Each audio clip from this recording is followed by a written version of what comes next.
These WNBA players are so damn petty. They are going to destroy the best thing that has ever happened to their league, and that is Caitlin Clark. And it's not close. So here we are once again over the weekend dealing with a Caitlin Clark controversy. Now, to be clear, I'm not here to talk about the WNBA, okay? Nobody cares. That's exactly right. Nobody cares. But it's like somebody once told me, Pete, you can talk about Tiger Woods. Talking about Tiger Woods is not talking about golf. Talking about Caitlin Clark is not talking about the WNBA. Caitlin Clark is a superstar. She is bigger than the league. And Caitlin Clark took another very hard, some would argue, a very cheap foul over the weekend from her growing rival, Angel Reese, who was her rival back in her college days at LSU when Clark was at Iowa. And that rivalry has now continued into the weekend and into their WNBA careers. So Caitlin Clark gets hit going up for a layup on the left side by Angel Reese. And, you know, it wasn't the dirtiest thing. It wasn't the Kennedy Carter hit, but it was, it was not your run-of-the-mill hard foul. All right? Is that fair, would you say? Urkel foul. Did I do that? Yeah. Yeah. No, I didn't think it was that bad. It happens to guys all the time. You know, somebody's going to accidentally on purpose bust you back of the head. She was going for the block, but she hit her across the head. I mean, come on. And she took a pretty hard whack, right? I don't know. It wasn't the worst, as John said, but it clearly was not like an, oops, sorry I hit you in the head there. It wasn't really going for the ball. No, exactly. So after the game, Angel Reese was asked about that foul. And listen to what she had to say. For inside, I mean, I think we were playing really hard. I think we went up really strong a lot of times, and we didn't get a lot of calls. And going back and looking at the film, I've seen a lot of calls that weren't made. I guess some people got a special whistle, but... Oh, some people got a special whistle. Pretty little white girl got a special whistle. Shut up. Be quiet. Come on. They can't help them. They hate her. This is not roughing up the young new kid on the block. Angel Reese is the young new kid on the block. She's a rookie. They hate Caitlin Clark. And they hate her because the media has convinced them that in large part the only reason Caitlin Clark is because she's white and not gay. And it's simply not true. It's not.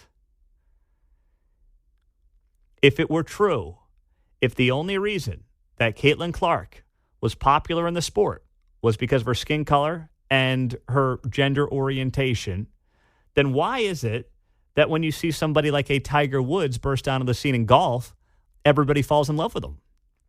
White, black, doesn't matter. Everybody fell in love with Tiger Woods. Serena Williams takes over women's tennis. Everybody fell in love with her. Yes, there's intrigue because they're different, and they're different than maybe the people that they typically play against. That's what may make them somewhat appealing. But you know what else was damn appealing? Their game. Nobody had ever seen a Tiger Woods before. The power of Serena Williams in the women's tennis game. Nobody had ever seen anything like it before. Caitlin Clark. Yeah, just like Serena Williams and Tiger Woods, looks a little different from most of the sport. But her game, her range, the Steph Curry-like nature of her in her sport is also wildly appealing to millions of young girls around the country. But sports media, which is far more woke than news media, and as someone who's worked in both areas, I can attest to it, is trying to convince these women in the WNBA that Caitlin Clark is a product of white privilege. And they're buying it hook, line, and sinker, and they hate her for it. And at some point, she's at risk of getting seriously hurt. And the conversation around Caitlin Clark continued over the weekend on shows like Bill Maher's. So Bill Maher had on Charlemagne the God. He's a hip-hop radio host who's probably most famous for the Joe Biden line. You have a problem figuring out whether you're for me or Trump, And you ain't black. That was on Charlemagne the God show 4 years ago, infamously. Well, Bill Maher has on Charlemagne the God, and they talked about Caitlin Clark. And once again, Bill Maher, traditional liberal in every sense of the word, realizes what this Caitlin Clark story is. It's a story that is motivated by liberal sports media pushing a race and gender orientation as the sole reason for her popularity, which simply is not true.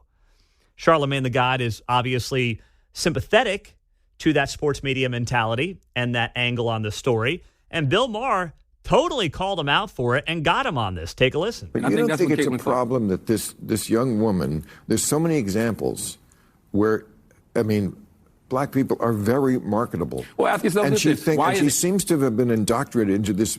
They don't see it as marketable, so it doesn't matter how hard I work. Well, I don't think that's accurate or healthy. I mean, when people come into the league and they're like the biggest thing in college, isn't that a big deal? No, because Asia Wilson was the biggest thing when she came out of South Carolina. That's where I'm from. So she was one of the biggest things when she came out of South Carolina, #1 draft pick. And she didn't get all of that. So what do you attribute that to? I mean, you're saying that's racism. No, I'm not saying it's racist. I'm just saying that I think Asia Wilson has a point. And I think sometimes when, black women say certain things, we should listen, and especially her, because I'm not in her shoes. I don't know. But why was Serena Williams such a big star? Because people like that. They didn't not watch her because she was black, right? Yeah. Okay. So where are we with this? I don't know. I'm just sitting back observing the conversation, but I do think... Well, you're in the conversation. What do you mean? I'm not a woman. I'm not saying you're in this conversation. I love it. I love it. Charlemagne the God has lost it. He's lost his angle. He's lost it when he goes at the end. I'm not a woman. I can't have an opinion. No. You had a very strong opinion. And then Bill Maher poked massive holes in your opinion, and you're like, I'm just here to observe. I'm not a woman. Well, by the way, can you confirm that? Because these days you never know. I'm just saying. Why? But whoa, don't look at me. I can't speak for women. No. You had a very strong opinion. Bill Maher poked massive holes in your opinion, and now it's like, don't look at me. I'm just observing. No, your argument got smoked. So now you're just an observer of the conversation. How much do you suppose you would get paid if you just observed the conversation on the show, Pete? I'll just observe 20 hours a week on KCMO and see where the chips fall. The lamest thing and he said a lot of lame things there, Charlemagne the God. He said, Asia Wilson back in 2018 from South Carolina was the #1 pick. And she didn't get this level of attention. But Caitlin Clark is, so obviously that's all about skin color. No, it's because there's different enthusiasm around different #1 picks in different sports. The 2003 #1 draft pick in the NBA was LeBron James. Mark or John, but my guess is Mark might have a better chance at getting this right. Who was the #1 pick in the 2004 NBA draft? Boozer? No, I don't know. Exactly my point. Is that tall guy that was... Yeah. Dwight Howard, by the way, is the answer there. Super. 2005, even less of a chance of getting this one right. Andrew Bogut, Milwaukee Bucks. Remember him, Mark? I do remember that guy. Big old goofy white guy. 2006, #1 pick in the NBA draft. Andrea Bargnani, 7-footer Italian. Remember him back in the heyday? Did he even get to the NBA? Well, he was there for at least a cup of coffee. So my point being, you cannot say, well, this #1 draft pick was treated differently, therefore it's overt racism or whatever in the WNBA. It's true in every sport. There are #1 draft picks that people care about, that are big superstars, and there are #1 picks in every sport that are just kind of like, It just depends on when you're coming out, what your enthusiasm is coming out of college, and it's not oftentimes about your skin color or anything else. Because if that were the case, we'd still be talking about big, goofy white guys like Andrew Bogut and Andrea Bargnani.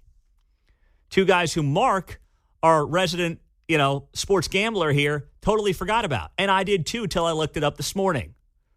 LeBron James, we did not forget about. LeBron James is one of the best players of all time. we know about LeBron James coming out of high school into the NBA. You cannot compare people when it comes to who is picked number one in different drafts and act like that matters at all in terms of why or who we care about in sports. It's the lamest argument ever by Charlemagne the God, and Bill Maher just put him right in his place.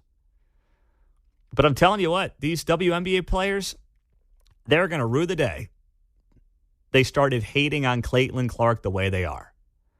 They can ride her to endorsement deals, to higher salaries, to better treatment, to a better experience.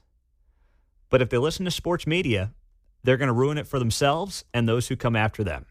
Just be careful. 913-408-7957 on the text line. Pete, if not for Caitlin Clark, nobody would even have heard of Angel Reese. That's exactly right. The best thing for Angel Reese is Caitlin Clark. Without Angel Reese, she's just Asia Wilson, who no one really knows and no one really cares about.